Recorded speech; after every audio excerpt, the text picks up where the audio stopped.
Peter Reynolds is one of the most awarded and lauded writers of children's books in the world. As a storyteller, an illustrator, and movie maker, he has more than 50 titles to his credit. I have a picture of him here. Can we get him? There he is. His most well-known publication is called The Dot. The book is so popular that it has its own day. International Dot Day has been celebrated every September 15-ish for the last 20 years. Well, I'd like not to read The Dot, but I'd like to read one of Reynolds' books to you this morning. And it will only take a few minutes. And it is called Be You. So if you will indulge me for just a second. You were born to be so many things. My wish for you, no matter where your journey leads, is for you to always be you. Be ready to take that next step toward being an amazing human being. Be curious. Turn every stone. Ask every why. And keep digging deeply. Discover your own answers. Be adventurous. Live a big life. When you're ready, step outside your comfort zone, bravely explore new paths, and see where they lead you. Be connected. Find kindred spirits. Be with those who make you feel like the real you. Be persistent. Keep going. Never stop. Keep going. Never stop. Keep going. Never stop. Be different. Be silly. Be quirky. Be odd. Be unique. Be weird. Be colorful. Be okay with being different. Be just the way you are. Be kind. Help those around you to be themselves. Listen. Then listen some more. And then listen some more. Learn more about who they are. Be brave. Try new things. Take a deep breath and plunge forward into new experiences. It gets easier every time you try. Be your own thinker. Think for yourself. Set your own course. It isn't always easy, but you'll be heading in the direction of you. Be okay being alone. Take time to be on your own. Hear your own thoughts, your own inner voice. Listen to your heart. Be patient. Being you takes some time. Take big, deep breaths. Relax. Let your future unfold at its own pace. It will be worth the wait. Be okay reaching out for help. When you need a helping hand, a compassionate ear, an encouraging word, reach out. And as you voyage out into the world, remember this. No matter what, you will always be loved. Now, I'm not so sure this is a children's book.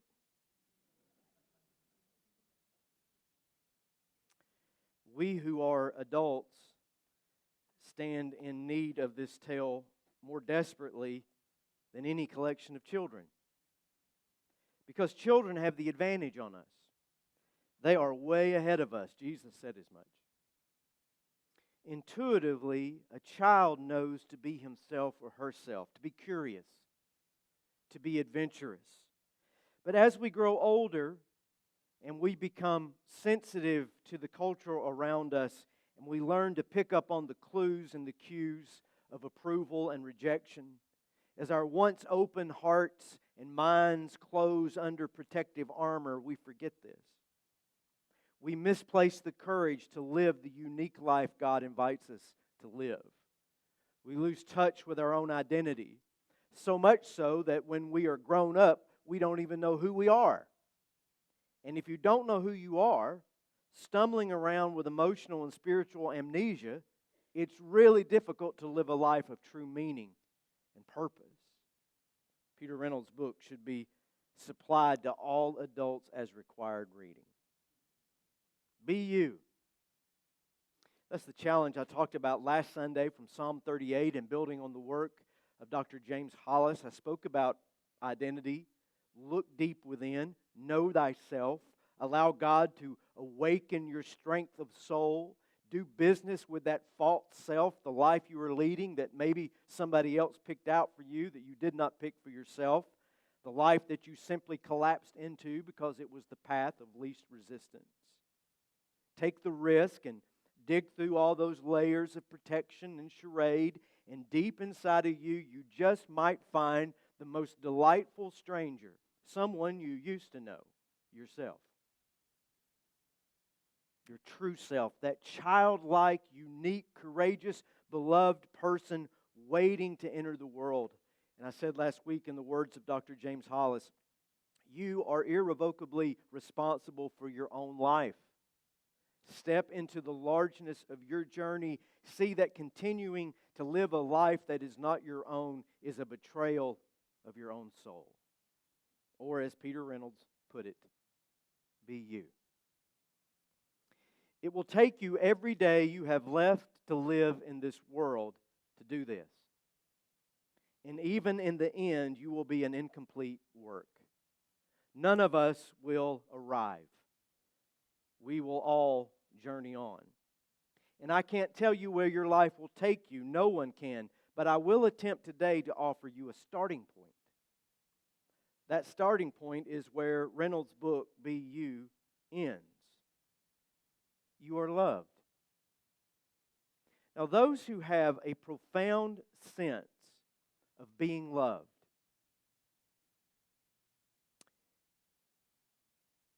they find the courage to be themselves like few others. People that have this awareness that God's deep compassion abides on them and within them, these people find a way to truly live. Because when you are fully loved and you know that, there's hardly anything that'll keep you locked in. You will break loose out of all boundaries because love gives you an inner strength that really you've been dying for since you arrived in the world. As Paul Tillich says, grace is the acceptance of the fact that you are accepted. That's a good definition for God's love. I came across this quote by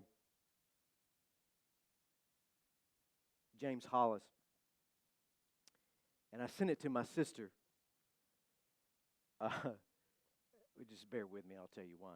But I'd read this before, and in fact, I know I read it before because you ever pick up an old book and go through a book that you'd read previously and look at your little scratchings in the margins? You do read? Do you read? I recommend reading. Start with this little blue book I had today. Well, you pick up an old book that you read maybe years ago, and you thought, well, I read that book and I got everything out of it. But then when you pick it up at a different stage in life, it speaks to you again in a different way. That's how the Bible works. People that know the Bible so well and read so much of the Scriptures, they keep coming back to it because it speaks differently. It lands on their ears differently. Well, I was reading Hollis's book at some point in the past and highlighted this paragraph, and I sent it to my sister, and I'll tell you why in just a second. The quote that begins, how different. How different the world would be if each parent could say to the child, who you are is terrific. All you are meant to be. And who you are as you are is loved by all of us. Always respect the well-being of the other, but live your own journey. Risk being that which wishes to enter the world through you, and you will always have our love, even if your path takes you away from us. Such persons would then have a powerful tool to enable them to change their lives. Such persons would be able to make difficult decisions, mindful always of the impact on others, but also determined to live the life intended by God who brought us here. That's what love does. It sets people free. It doesn't grasp. It doesn't smother. It doesn't stymie. It doesn't seek to own or to control someone else. It doesn't act in fear because, as the New Testament says, perfect love casts out fear. Love sets the other free. Love gives that sense of knowing and being known. Love undergirds and strengthens and acts as a launching pad for another person to live their life with no strings attached, no cajoling, no shaming, no finger pointing, no condemning. Be loved, then you are ready to be you. Now, the reason I sent that quote to my sister, and the reason that I'm sharing it with you now, not many of us got that kind of love growing up, did we? And not everyone gets that kind of love from their spouse or their partner after childhood. Now, hear me out. Don't stop listening until I'm finished with this thought, because if you stop listening, you're going to take a conclusion away that I don't want you to have. My upbringing was quite transactional. Be a good boy. And if you'll be a good boy, you will feel the love. Now, be a bad boy, and love would be withdrawn. I'm not talking about punishment. I'm not talking about, oh, I'm so disappointed. My son said to me, Dad, just tell us you hate me. Don't ever say, oh, I'm not angry. I'm just disappointed. That's a killer, isn't it? Well, it wasn't for me. It wasn't just disappointment. You could really feel deep inside that love was often conditional. Now, this is why I want you to keep listening. My parents weren't bad people. They were actually very good people, moral people, godly people. But they were just like the rest of us, wounded and fractured themselves, looking for love and affirmation themselves. They only knew to do what they had been taught to do. And I know this isn't a blanket statement for everybody in every situation, but if you're going to get on with this life with true spiritual awakening, until you accept the fact that so many people were just doing the best that they could do, even when your experience as a child, as a spouse, as a sibling could have been far more healthy, until you get to a point of extending grace even to them, you're really not going to get on with it very far. Everybody is just trying to do the best they can. And sometimes the best that a person can do harms other people. They don't have that sense of love strengthening them from within. And this is why I'm challenging you to go deeper, to look within, to peel back the layers and layers of protective barnacles. As you do that, you will begin to realize that you are, in fact, loved by God. God loves you. That is the core of the gospel. For God so loved the world. I know you think you'll never be good enough. Some of you. You think you'll never measure up. Some people feel like they don't deserve to be loved, that they haven't earned forgiveness, that their mistakes or their place in life somehow disqualifies them from being accepted by God. And if that's you today, you have been lied to your entire life if you believe that. Your parents, your religion, your partners, your bosses, they can all knowingly or unknowingly condition and train you to be ashamed, to feel rejected, and to think that you are somehow damaged goods and unlovable. But listen, are you still listening?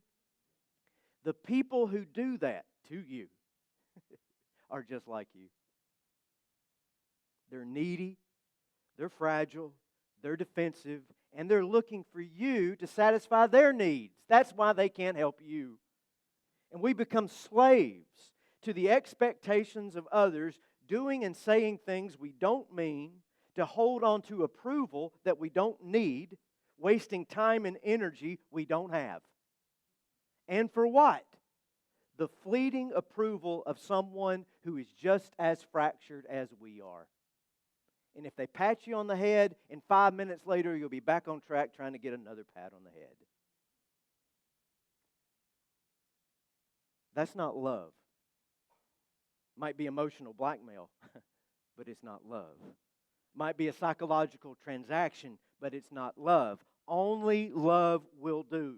Only love is the cure. Only God's love, strengthening your inner person, rooting and settling you, will give you the wholeness to act, to live, and to be at peace, to be you. Back to that prayer. I pray that from His glorious, unlimited resources that God will empower you with inner strength through His Spirit. Then Christ will make His home in your hearts as you trust in Him. Your roots will go down into God's love and keep you strong. And may you have the power to understand, as all God's people should, how wide, how long, how high, and how deep is His love. May you experience the love of Christ, though it is too great to understand fully. Then you will be made complete with all the fullness of life and power that comes from God. Leave that up for just a second. Maybe some of you should take a picture of it on the wall, go home, print it out, and stick it on your refrigerator. Because what you are most desperate for, God is willing to supply.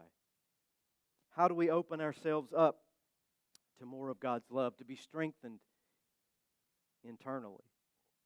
Well, prayer is helpful in whatever way that you might pray. I think quiet contemplation and meditation might even be better. Nature, art, beauty. For all of history, these things have opened the human heart to things eternal and beyond. But I think Richard Rohr is correct when he says that the blossoming of the inner life is the result of one of two things: deep prayer or suffering. Now, prayer or pain, truth is we don't like either one of these. We live such busy lives in the 21st century that few of us can actually stop and contemplate anything. We got too much to do, too much to look at, too many distractions. And if we do stop and get off the merry-go-round for a while and say, I'm taking a little break, people treat you like you're lazy. What's wrong with you? Well, I might be trying just to retain my sanity, thank you very much. Right?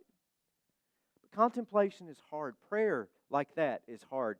But so is suffering. And I think this is what we do living in the 21st century when we come up against something that causes us discomfort or pain. You know what the first question we ask is? How fast can I get rid of this? Right? Anything. If it hurts, how quick can I get rid of this? And I think that's the wrong question. Questions we should be asking is, why has this come to me at this time? What lesson can I learn here? Will this lead me to go deeper within? Will this open my heart? Is there something in my inner person that can be born? Can I be born again by sticking with the suffering just a little while instead of running away from it?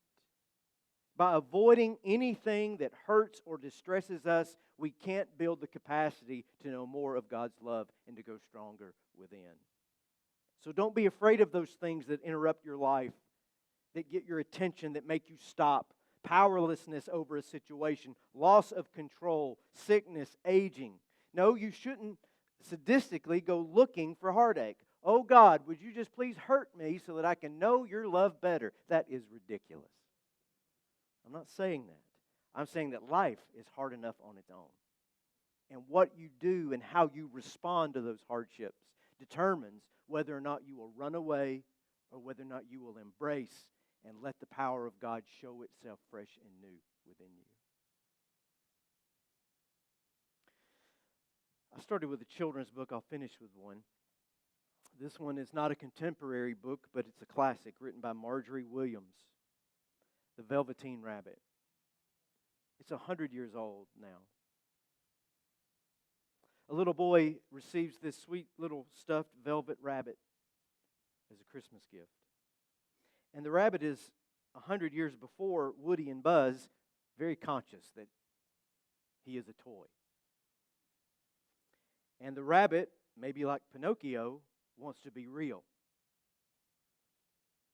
The oldest toy in the nursery is a toy called the Skin Horse.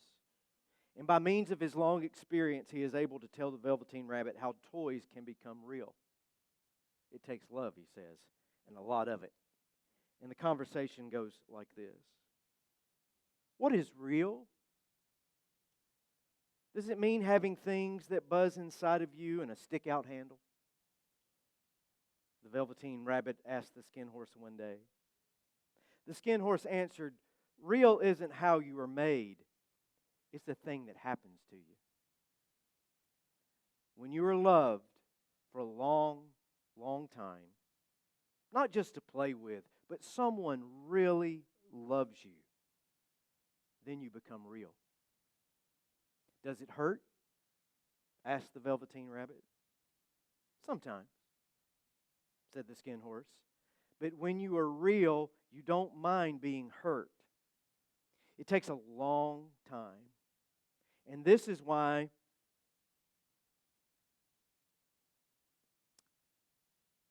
those who break easily, or those who have sharp edges, or those who are too delicate, they can't become real because they're always too careful.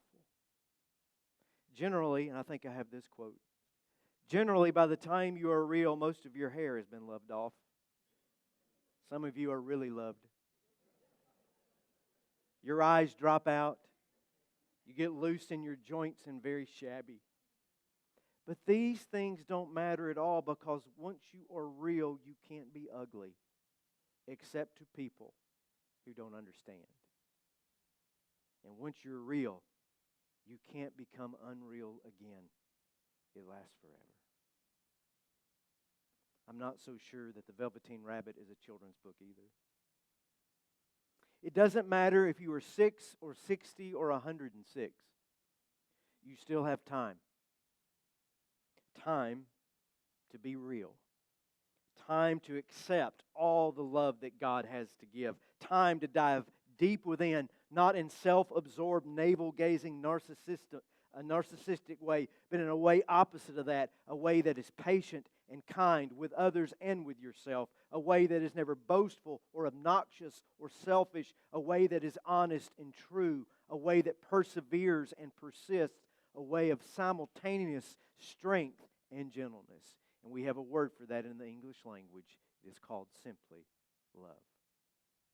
Love is real. God's love is real. God's love is what will make you real, if you are willing to let it work on you from the inside out. Let's pray Paul's prayer one more time. Will you join me? I pray that from His glorious, unlimited resources, that God will empower you with inner strength through His Spirit. Then Christ will make His home in your hearts as you trust in Him. Your roots will grow down into God's love and keep you strong. And may you have the power to understand, as all God's people should, how wide, how long, how high, and how deep His love is. May you experience the love of Christ, though it is too great to understand fully. Then you will be made complete with all the fullness of life and power that comes